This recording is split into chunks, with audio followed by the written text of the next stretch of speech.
Hello everybody, welcome to Kahuna MarketplaceConnect. I'm here with G from Listia. Yep. G, Yep. how do you do? Hi, how's it going? Good. Thanks for having me, Mom. Yeah, thanks for coming. Yeah. Tell us about who you are and what you do at Listia. Yeah, so my name is Gee-Hwan Chung. I'm one of the co-founders and CEO of Listia.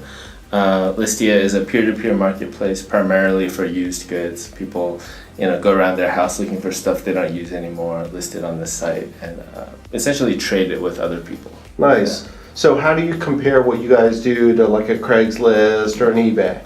Yeah, so we're really focused on sort of, trading rather than buying and selling. So the idea is like you have a bunch of stuff in your house, maybe an old cell phone in your drawer you don't use. Yeah. Snap a photo, list it, and instead of money, what you earn is basically an on-site currency that you can then, spend within Listia. So that's kind of how everything got started, and it's how we differentiate from the traditional marketplaces out there where you buy and sell. So you got that kind of cryptocurrency aspect to it. Yeah. So actually it started as a completely centralized currency that was just a point system on Listia, and has since evolved into a cryptocurrency that we call Ink now. So with Ink, as a Listia member, you can use it completely on Listia, but the difference now is you can take it off, and we're building basically a decentralized reputation system. So we want people to be able to buy and sell on Listia, earn feedback and reputation from their buyers, and then be able to use that on like Craigslist and FB Marketplace using this sort of Ink ecosystem that we built. Nice. Yeah. So how does that change the kinds of customers you might have? Because obviously they have this increased value to your competitors, if you call them that. Right. So we think Listia is poised to be sort of the marketplace you go to when you want to easily get rid of stuff, but also build up your reputation. So in the past, we had the Listia credit system. That's the virtual currency that we used to have. And now that we have this cryptocurrency, you can take it outside Listia and use it in other places. So definitely our sellers get a lot more value for their stuff. Sure. And it's a jumping off point for this sort of global trusted reputation system that we imagine can exist. Right now, you might sell on eBay and have a ton of feedback on there, and you can't, pull it off the site and use it to sell everywhere else. So that's sort of our vision. We want Listia to stand on its own as sort of the best place to get value for stuff you don't use, but also realize that there's plenty of marketplaces out there that you use for other purposes. If you're a professional seller, or an Etsy type seller, and we just want to create a system where you can own your own reputation and feedback and use it everywhere. And so where is an example of where if I sold something on Listia, I could use at some other place in some other way? Yeah. So we just announced a couple partnerships. So we work with ShareTribe, which is a marketplace. Yeah, it's a SaaS product that you can build marketplaces on ShareTribe. So we're integrating with them. Nice. And coming soon is actually this consumer app we're building called Ink Pay. It basically lets you pay and give and earn feedback on, we call them like the local marketplaces, like Craigslist, FB Marketplace, like classifieds where you meet in person. Those sites don't have any reputation system. They don't have any payment system. So imagine you sell a bunch on Listia. You have 100% positive feedback. You can now list an item on Craigslist and say, hey, look, here's my reputation. You can trust me. You can come to my house and buy tickets to the Warriors game, and you don't have to worry that I'm going to rip you off. We think it's very powerful if we can create a system where now you can go to all these local Craigslist-like marketplaces and buy and sell, with trust and feedback. So that feels like it doesn't take you away. Obviously, it augments what you're doing at Listia, but that sounds like it could be a business in its own. So how do you guys balance that? How do you decide how much to go after that versus getting more items and all of that? It's definitely tricky. I think we're very focused on making Listia the best it can be. So we think of marketplaces now broadly as serving different purposes. So Listia it's always been kind of the used stuff, the stuff that you didn't already sell on eBay, right? That's kind of why we created Listia, because we had my co-founder James and I were both longtime eBay users, but we still had all this stuff at home we didn't sell. So we wanted to create a marketplace that catered to that stuff. Lower value used items. You're not trying to recoup your full cost for it. You just want to get rid of it. So that's how we see the marketplace world. Like, we want Listia to fill that niche. The eBays, Craigslist of the world will still exist, and we want to leverage all that liquidity and kind of hopefully we can help people trade more safely. Use the experience we built up over the last 8 or 9 years to do that. So focused on both. Yeah. How do you grow? Because the idea, if you think about a marketplace, going from zero to something that has momentum feels like intimidating. Yeah. So talk a little bit about how you made that evolution. Was it one category? Was it one geo? Like, what were the kind of pieces that enabled you to get momentum? Yeah, so it's been a long road. Listia now has about 10 million registered users. Wow, that's awesome. But yeah, we didn't know, how we were gonna get that. So I think the early days was we built something that was useful, and then we kind of went with the flow. So my co-founder and I, we thought people would be buying and selling video games and electronics all day long. Stuff that you guys were into. Right, yeah, exactly. Totally. But that's not the case. Like, our top categories are like collectibles and clothing and shoes and accessories and jewelry, and so we kind of just built it, and instead of trying to force it in one way, we saw how people were using it and catered to that. So I think that was a much more effective strategy for us. You don't need to build something and force it to how you think people will use it. But early days was literally we would list stuff and cross-post it to Craigslist and see if anyone was interested. And we talked to a lot of our early users locally, met them in front of Safeway to buy and sell. And it just got started that way. Cool. So what do you do for acquisition? Like, how do you acquire both buyers or acquirers and listers? Because it's you need both sides in some sort of an equal density to be successful. Yeah, so it's tricky. I think for Listia, we're a little bit fortunate in that we designed it in a way where you're trading. So early on, if you're a buyer, then you're also a seller, and we kind of marketed it that way. So we could be a little lazy and say, like, let's just get people who want to trade, and they're both. But over the years, we did notice that there's definitely buyers and definitely sellers, and they don't always overlap. And that's really difficult. It's like you have to go after buyers. You can treat it like an e-commerce store. So the types of emails and ads you send out are based on, like, hey, get a deal on this, or buy this today, limited supply. On the sell side, it's like, hey, you have stuff at home that's worth a lot of money, you should sell it. Or like, you can bring your small business here and start selling. So those are very, very different messages. And there's not a single message that actually hits both. Resonates with both. It's difficult finding those right users and engaging them, even after they sign up. Like, how do you distinguish between the two? So it sounds like on the buy side, it is very much like an e-commerce message. Really. So the different one is really on the sell side, because you're trying to recruit people. Do you target either certain goods, or do you somehow manage the balance of inventory and buyers? Like, how do you think about that? So like you said, I think buyers is you treat it like an e-commerce store. So if we have a lot of collectibles, then we can definitely go target like people who like collectibles.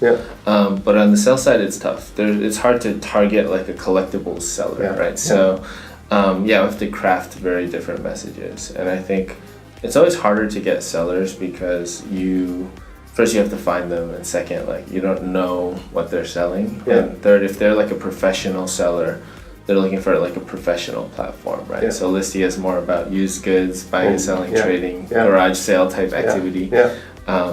So we've always struggled with finding the right tools and methods to attract just sellers, right? So we broadly just attract buyers, and hopefully some of them stick, but that's not not super effective. Yeah. And are you spending money doing email, doing ads? Like, tell me about the acquisition kind of mix that you have going on. Sure. So generally we spend money on all those. So we spend money. Email is more like just the service providers. The servers to send the emails. But yeah, we do user acquisition on Facebook, Google, not so much Twitter right now. Just attracting people to download our apps, go to our website to buy items. We've had success, for example. So actually video games did end up being a pretty good vertical because they're easy to trade. You finish it and you can give it to someone else. So we'll target like gamers and say like, hey, you can take your old games, make money from them, or swap them for something new. And that message happens to resonate well. It's harder to do that with like shoes or bags or something.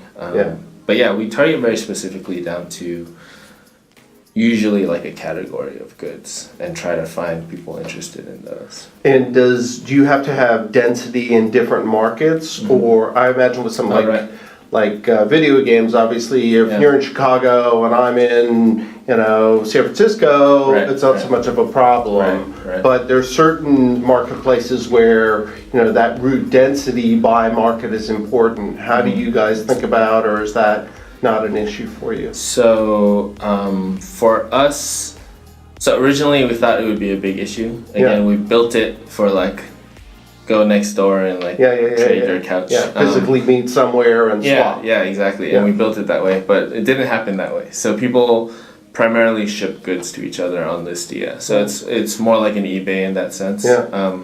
So almost everything that's traded and bought and sold is shippable. So you have clothing, collectibles. And I've seen a variety of approaches from the Craigslist where we're not involved in the transactional to highly regulated where the payments go through. Where are you guys in that spectrum, and how do you think about providing that security for the buyer that they're not going to get an empty box? Yeah, so we are on the fully managed side of the spectrum. We have a full customer support team. The payment flows through us because it's the credit system. It's very much a end-to-end managed system where you have a user profile with reputation, a seller that's vetted, and then you transact through the system. It's not like a classified system. But what we're trying to do is with the new stuff we talked about with the Ink protocol is we're taking that sort of managed experience and trying to apply it to the Craigslist, right? So on Craigslist, if you can now find a seller and be like, oh, let me see your reputation, and then let me pay you using sort of this escrowed cryptocurrency method, then you have sort of this managed experience, but it's outside of a marketplace, right? It's on a classified. We even imagine you can post, an iPhone for sale on your Instagram, and there's a link, and someone can just go buy it, using this whole transaction system that we've built.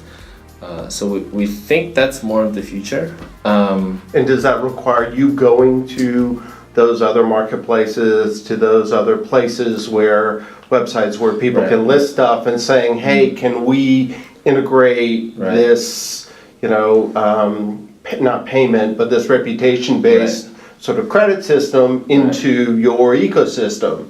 Or can the seller do that on their own as a part of it? So there's kind of two methods. One is partnerships, biz dev with the marketplaces.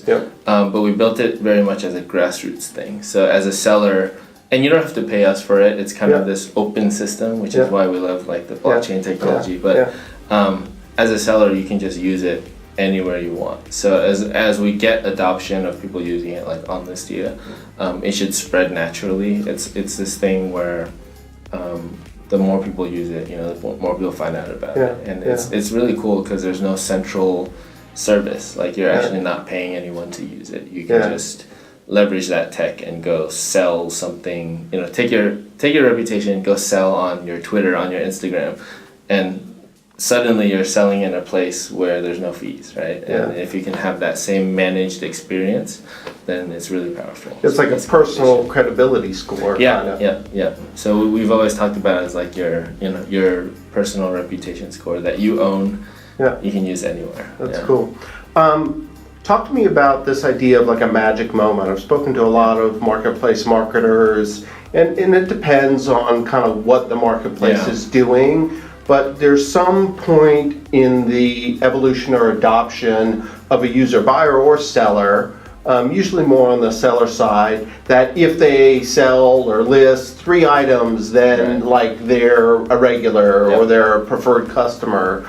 You know, and some people refer to that as the magic moment. Yeah. How do you guys think about that, and are you able to quantify it in that way? Yeah, so we definitely work hard to find that moment. I think it's for us, if I recall, so on the buyer side, most of our items are auctions, so we refer to it as bidding and then winning. It was like 4 bids. If you bid on 4 items within your first week, and then if you win 2 items within that week, then you're kind of you're hooked. You're hooked in. Right. You're engaged. You saw the value in it, right? Versus someone who comes in, is not sure what's going on, bids on a few things and leaves. They never got value out of it, so they don't know. And then on the sell side, I think it's once you sell your first item successfully. So a lot of people come in and they kick the tires and list a pen, and that's not really going to get you engaged. It's not really a successful sale. But once you decide, hey, you know, there's some cool stuff here, let me list something. Once you get your first sale, that's sort of the magic moment. And what's the kind of the customer journey? Do people come in, you know, independently on both sides and they don't mix, or is there cross-pollination? I came in as a buyer just because I wanted to experience it, and then I became a seller. The customer journey with respect to any or all those, or is it just spaghetti? It happens however it happens. In some ways it's spaghetti, but the one that we've tracked since the beginning is sort of you come in. Listia is a type of marketplace where it's not immediately obvious. You don't have dollar signs everywhere and you're like, oh, let me buy something. It's like, let me bid on this with my points. So the journey we've always had is you come in, we give you free credits to start. Or right now we give you free ink to start, and then you browse around, you find stuff you like, you bid on it, and that's why you need to get to the 4 bids, and then when you eventually win something, then you're like, oh, this works, and then you transition to sort of a seller because, hey, I want more of this currency to spend, and that's kind of the traditional journey. But more recently, there's just buyers and just sellers, especially after we transition to the ink currency. It's, you can get more value, so you can come on as just a seller instead of a trader. And what about KPIs? How do you think about, how do you measure adoption? How do you measure, how many people are getting to the magic moment? What it takes to, if somebody doesn't get there, what it takes to kind of re-attract them? Like, what are the KPIs that you really focus on? So we look at things like, we call them check-ins, like how often you visit the site, log in basically per because it's all an app, right? There's no website. It's all. There's a website. There's a website. As well. Okay. But it's a similar experience to the app where you have to log in and browse around. Okay. So so we look at like how often you visit daily or weekly, how many bids you make each time, and then there's like easier things like how many items you add to your watch list, and then I think the key KPI for us is just how many transactions are happening, right? So like, are you actually buying something after browsing around for so long? So those are the main things we track on a per user and sort of aggregate basis. So it's really user behavior focused versus total value of items or really item specific. It's really about the individual. So we look at engagement, I think, is a key driver. The more people engaging, the more the aggregate volume increases. So we like to look at that because it's an early indicator that you're going to be like a long-time user. So if we can get you to engage, then we know that we did our job educating you, and now you know what Listia is all about. So. Nice.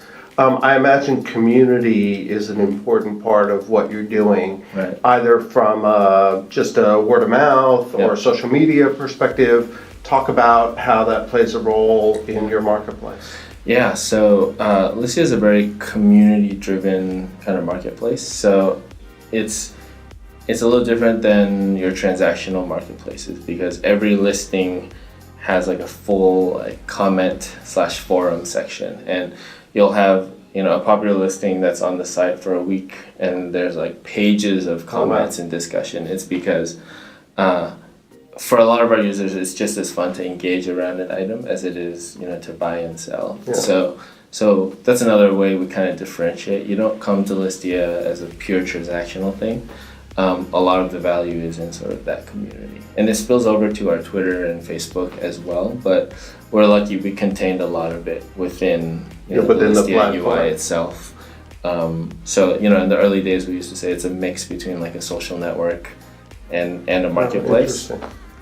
We've had stories where like users have met and they gotten married and then like got stuff from for their wedding on Listia, and so it has that sort of atmosphere. So it's a little quirky in that sense too.